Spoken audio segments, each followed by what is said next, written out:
Destaques do mercado agrícola, sempre no primeiro segmento do nosso programa com Silmar César Miller, ao vivo. Bom dia, Silmar. Muito bom dia, Otávio. Bom dia a nossos amigos do canal Terra Viva.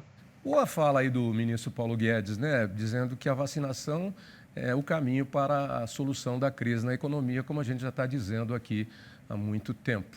E aí tem umas pessoas dizendo que se você compara o número de pessoas vacinadas e doentes e mortos no Brasil, o Brasil não é o terceiro no ranking mundial em casos e nem o segundo em mortes, porque tem que ser proporcional à população. Mas vamos lá, levando em conta, a cidade de São Paulo tem aí 12 milhões e meio de habitantes, Londres tem 8 milhões e 600, Nova York acho que 9 milhões e 300, alguma coisa assim. A Inglaterra toda tem 67 milhões de habitantes, mais ou menos isso.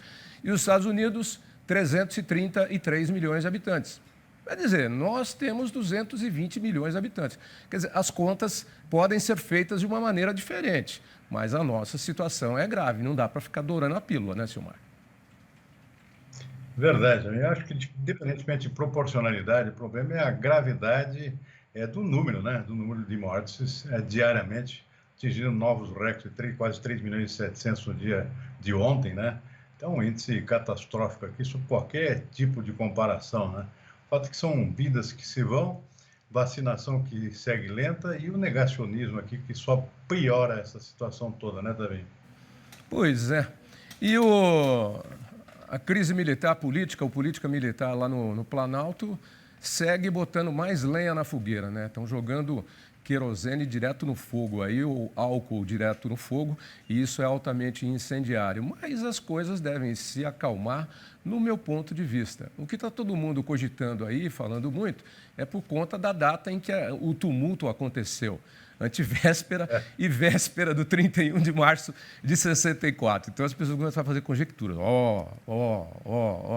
Sei lá, o Bolsonaro está arrumando lá um jeito de governar, né? Tem muita gente que não esqueceu. Eu fiz até uma pergunta aqui no estúdio, eu falei na abertura, falei, o que aconteceu no dia 31 de março de 1964? Só a Renata Afonso, que é mais experiente como eu, conseguiu responder. O resto aqui é tudo 25 anos, 30 anos, 21.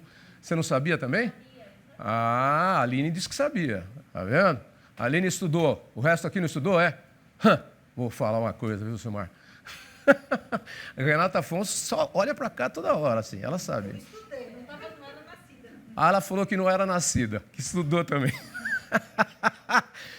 Silmar, ela viu na internet. Sabe o sujeito quando passa em frente à novela das 8, que hoje não existe mais, ou aquele programa famoso de domingo lá no SBT, e fala assim, eu ouvi dizer que no capítulo tal da novela... você estava assistindo? Não, eu passei em frente à televisão. Não, eu vi na internet. A Renata Afonso está blefando aqui.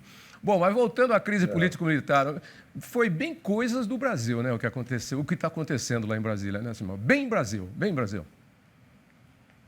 Pois é. Agora, chama atenção, e isso deve ser ressaltado, é o fato de que as 3 forças militares, em uníssono, né, caíram fora, ou seja, deixando claro aqui que não querem se meter em política partidária, não querem se meter em questões de governo, de plantão, ou seja, afirmar o seu compromisso com a Constituição, uma instituição, Forças Armadas, e não com o governo que está no comando do país nesse momento. Isso é muito bom, isso deixa claro lá que as nossas Forças Armadas aqui não são golpistas, pelo menos não são mais, né? Ou seja, estão de acordo com a Constituição, não querem mais entrar numa aventura como essa de 1964. 1964 era outro cenário, era outro mundo, né? Havia realmente aquela ameaça aqui, o temor, pelo menos, de uma invasão comunista aqui no Brasil. Cuba tinha acabado de acontecer na Revolução aqui nas Américas, foi 59 para 64, pouco tempo decorreu da Revolução Cubana. Então havia um temor aqui global, praticamente, e aqui não era diferente. Então isso, de certa forma, explica, não justifica, mas explica o que aconteceu em 64. Hoje o cenário é completamente diferente, né? Estamos vivendo aqui numa democracia, o comunismo já virou poeira da história, né? Não tem mais nada que nos ameace nesse sentido, tanto o Exército hoje, as Forças Armadas como um todo, estão exercendo um papel institucional, que é a democracia que está valendo, e não querem entrar em aventuras golpistas como essas que estão começando a aparecer aqui no nosso país.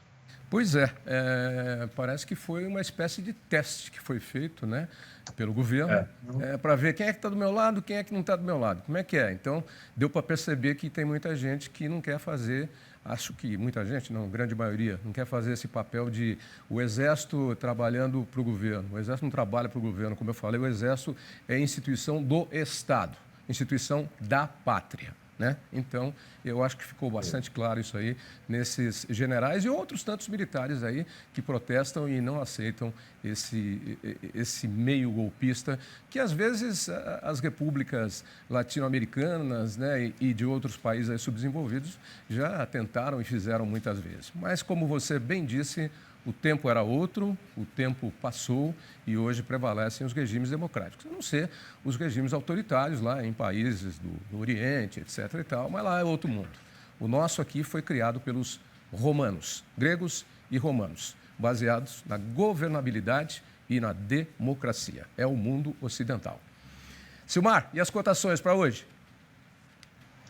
Tudo bem, vamos lá, vamos dar uma olhada rápida aqui. Mercado de grãos hoje na expectativa total, Tavinho, com relação a um relatório que sai agora à tarde, daqui a pouco, é pelas 3 da tarde, do Departamento de Agricultura dos Estados Unidos, que vai apontar as intenções de plantio dos agricultores americanos para a safra nova deles, que começa agora, está começando o plantio agora, todo mundo querendo saber o que eles vão plantar, se vai aumentar muito, se vai diminuir a área, especialmente no caso da soja e do milho. A tendência, segundo os analistas, é que o relatório aponta um aumento de 8% na área de soja. É muita coisa, bem mais que nós aumentamos aqui na última safra. O produtor americano animado com os preços, né, vai aumentar o plantio de soja, e é bom lembrar que são os nossos principais concorrentes. Então, vem mais soja pela frente aqui, caso se confirme essa intenção de plantio. Para o milho também, estão animados com o preço, também querem aumentar a área de plantio, embora aí num nível menor, em torno de 3%, segundo as expectativas. Então, essa é a expectativa do mercado hoje, e o mercado reagindo em função disso. Ontem caiu bastante, diante dessa expectativa. Hoje está virando um pouquinho, o pessoal está aproveitando para fazer as chamadas compras de barganha. O preço caiu bastante, vamos comprar um pouquinho. Então, o preço sobe, mas é meio mascarado esse comportamento. Soja subindo 1,1% nesse momento, milho 0,8%. Na Bolsa de Nova York, o algodão cai 1,9%, café também, o carábica caindo 1,4%. E o açúcar também perdendo um pouquinho, 0,3%. O que segue firme e forte é o mercado do boi gordo, como a gente tem acompanhado diariamente, não tem jeito de cair o preço. Ou fica estável ou sobe ainda mais. E é o que está acontecendo nesse momento. Não tem boi na praça, então a tendência é de continuidade aí por mais um tempo desse clima de escassez, cenário de escassez de boi gordo aqui no mercado brasileiro, coisa inédita para um mês. Nós estamos em abril praticamente, né? Plena safra já poderia estar começando, né? E não é isso que está acontecendo. Pois é, e a carne vai ficando cada vez mais escassa, a carne bovina, no prato do consumidor também, né? Que o bolso tem limite, né? E a situação econômica... E você viu, só para a gente terminar, tivemos a geração de empregos com carteira assinada e o agronegócio, de novo, aí, através da agroindústria ou através do campo, gerando aí, merecendo destaque e gerando uma boa quantidade de empregos mais uma vez. Segue a locomotiva, né, Silmar? Sem dúvida, são boas notícias. Outro setor que também está mostrando uma recuperação, pelo menos no emprego formal, né? Mas como bem destacou o ministro, a grande preocupação no momento, acho que preocupa todo mundo, é o informal. É a empregada doméstica, por exemplo, que está sem emprego, não tem condições de entrar lá fazer limpeza na casa de ninguém, porque o pessoal não quer deixar entrar. Então, isso é uma situação bastante complicada, ou seja, retoma-se o emprego formal, felizmente, mas, por outro lado, eu diria que cresce ainda mais o desemprego informal. Isso é muito preocupante e é uma das questões sociais mais graves que nós vamos ter que enfrentar desde já, né? Depois do fim da pandemia, ainda vai continuar a sequela desse tipo de situação.